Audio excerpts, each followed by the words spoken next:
বিখাদিত মন এই বৈকুণ্ঠ পরিণয় আহিলে দর্শন হই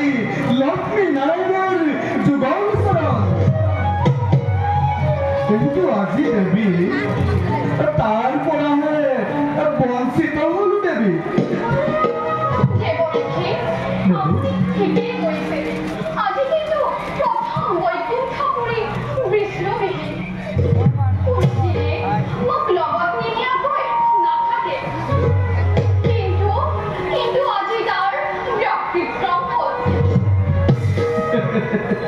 নারায়ণ নারায়ণ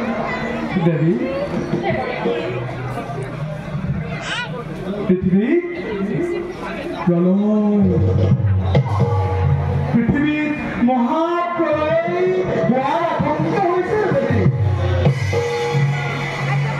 আৰু তাৰ বাবে গুপ্ত আলোচনাত মগ্ন হৈ বিষ্ণু ৰুদ্ৰ আৰু ব্ৰহ্মা একেলগত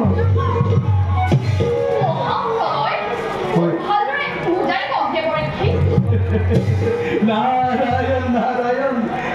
তাকেইতো কবলৈ আহিছো দেবী তাকেইতো কবলৈ আহিছো বিষ্ণু ব্ৰহ্মা ৰুদ্ৰ এই তিনিও মিলি কৈলাশত গুপুতে আলোচনাত মগ্ন হৈছে দেবী আৰু তাত ৰুদ্ৰৰ ভাইজা পাৰ্বতী আৰু ব্ৰহ্মাৰ কন্যা সৰস্বতী ভাগ লৈছে কোনে প্ৰথম সৰু দৈত্য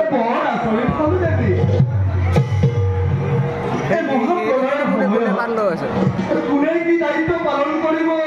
ইতিমধ্যে ভাগ বতৰা কৰি দেৱী মই আকৌ ভাবিলো দেৱী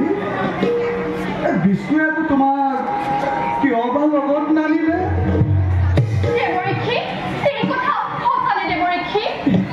সঁচা মিছা তুমি নিজ চকুৰে দেখিবা নহয় দেৱী মই কৈলাশলৈ গৈছিলো ৰুদ্ৰই মোক তোতকীয়া নাৰদ বুলি ইতিকিহে কৰিলে আৰু মই মনৰ বেজাৰতে খন্তেকো তাত নৰৈ পুনে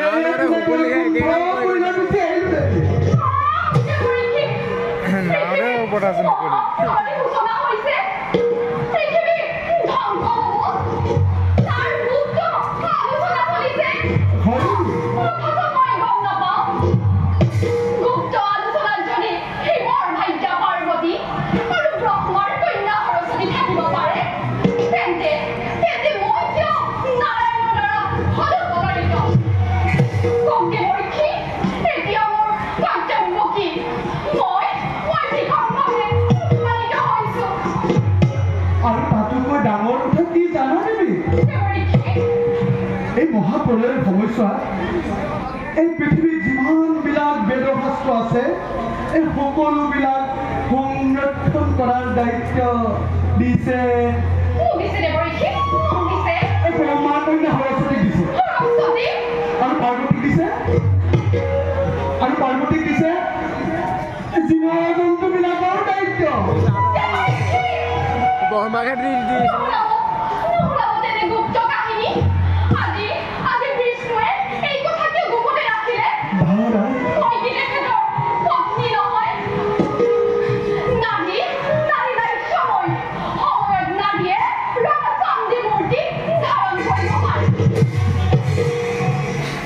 দেৱী মই চিন্তা কৰিবলগীয়া কথা এটা দুখ অনুভৱ কৰি আছো সদায় তোমাক বিষ্ণুৱে লগত লৈ ভ্ৰমণ কৰে কিন্তু এই মহাপ্ৰলয়ৰ সময়ছোৱাত নতুন সৃষ্টিৰ পাতনি মেলিব খোজোতে তোমাক দিলে লগত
মাতৃ কি কাৰ্যময় কৰ্মেৰ সাধন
দেৱী তুমি যি দৈত্য সৃষ্টি কৰিলা তেনে সামান্য আছিল দেখোন তুমি কেনেকৈ সেই দৈত্যক লৈ ধ্বংস কৰিব পাৰিলা এতিয়া ইয়াৰ বিকল্প বিচৰা দেৱী ইয়াৰ বিকল্প বিচৰা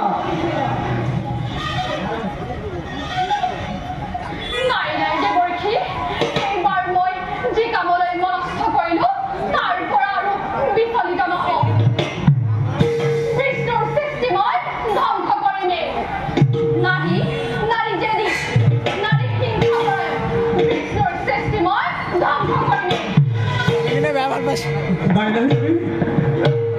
তুমি ধৈৰ্য ধৰা দেৱী মই তোমাক বেমাৰী কৰিছিলো দেৱী তুমি ধৈৰ্য ধৰা দেৱী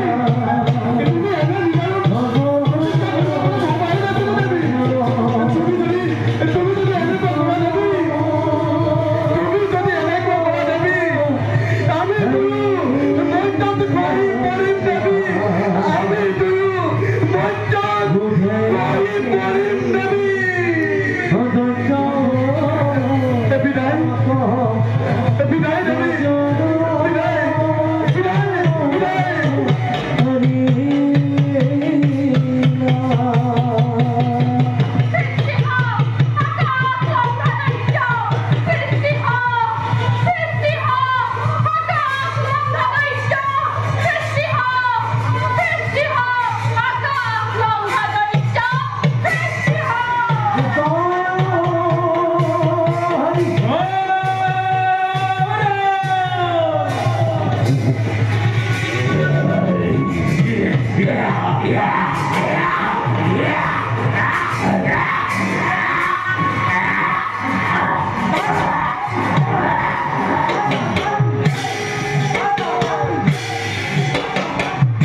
Putra.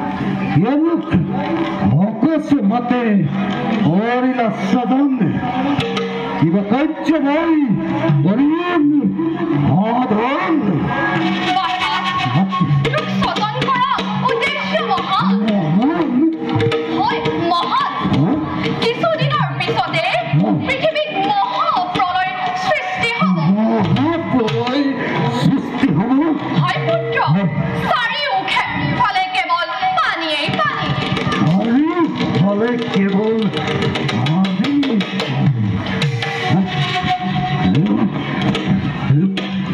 পুত্ৰ চাৰিওফালে পানী হ'লে আমি জীয়াই থাকোঁ নেকি নালাগতো এয়া কেতিয়াও হ'ব নোৱাৰে সম্ভৱ পুত্ৰ মই তোক বৰ দিছোঁ তই জল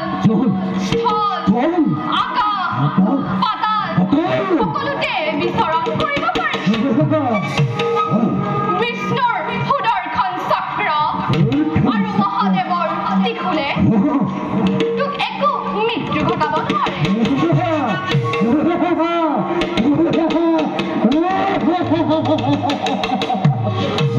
তোৰ সৰ্বহৰি মই বৈদ্যময় কৰি দিছোঁ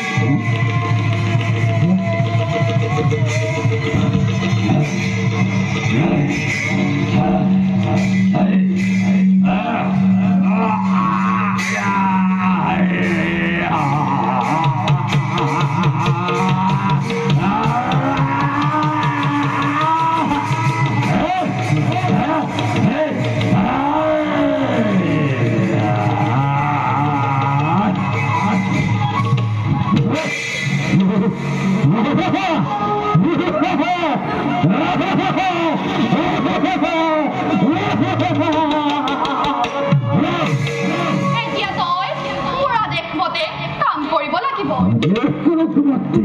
শুন পুত্ৰ এই মহাপ্ৰলয়ত বেদ বেদাংগ কৃষ্টি সভ্যতা সকলো পানীৰ তলত থাকিব আৰু সেইবিলাক নষ্ট হোৱাৰ আগে আগে তই সকলোবোৰ সংগ্ৰহ কৰিব লাগিব ঋষি মণিসকলে যাগ যজ্ঞ কৰিবলৈ বেদ বেদাংগ একোৱেই নাথাকিব আৰু মহাপ্ৰলয় শেষ হোৱাৰ লগে লগে তহঁত অসুৰবোৰে পিছৰ কল্পত নিজৰ সভ্যতা বিস্তাৰ কৰিব পাৰিবি আৰু তেতিয়া তহঁতি দেৱতাত গৈ শ্ৰেষ্ঠ আসন লাভ কৰিবি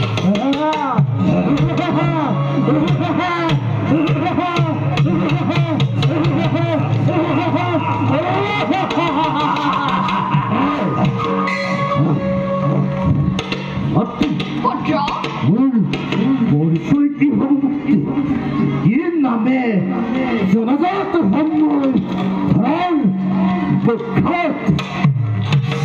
পুত্ৰ মই তোক নিজ ডিঙিৰ হাড়ৰ পৰা কৰিলো তোৰ মুখমণ্ডল দেখিবলৈ মোৰ মুখমণ্ডল দেখিবলৈ তোৰ মুখমণ্ডল দেখিবলৈ মুখমণ্ডল দেখিবলৈ তোৰ মুখমণ্ডল দেখিবলৈ ঘূৰাৰ সেইবাবে তোৰ নাম হ'ব মোৰ নাম কি ভগৱতী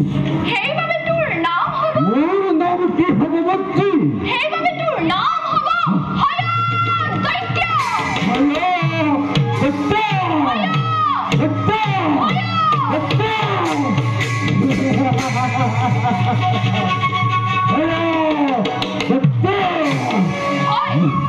দৈত্য নামেৰে পৰিচিত হবি এতিয়া ধুমুহাৰ দৰে কৰ্তব্যত অগ্ৰসৰ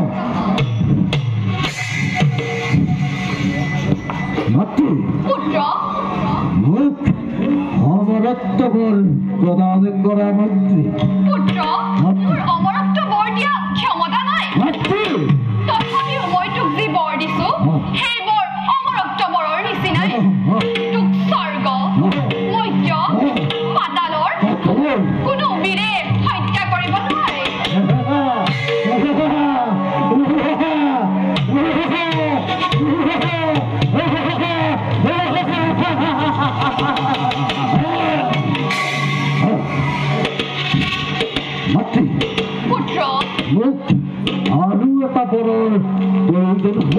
আৰু এটা বৰ অগমত্তি দৈত্য বংশৰ বৃদ্ধিৰ কাৰণে মোক এজনী বিবাহ যোগ্য সুন্দৰী কন্যা অৰ্পণ কৰা ব্যক্তি তই ঠিকেই কৈছ পুত্ৰ মাতৃ শুন তেন্তে মাতৃ এই পৃথিৱীৰ ভিতৰত ব্ৰহ্মাৰ কন্যা সৰস্বতীৰ দৰে মোৰ কন্যা সৰস্বতী সৰস্বতীৰ দৰে জ্ঞানী মানি আৰু সুন্দৰী নাৰী অন্য কতো নাই তই চলে বলে কৌশলেৰে সৰস্বতীক বিবাহ কৰগৈ তই চলে বলে কৌশলেৰে সৰস্বতীক বিবাহ মই আহিলো পুত্ৰ সৰস্বতী হল মাতৃদেবী বিশ্ব ব্ৰহ্মাণ্ডৰ সৃষ্টিকৰ্তা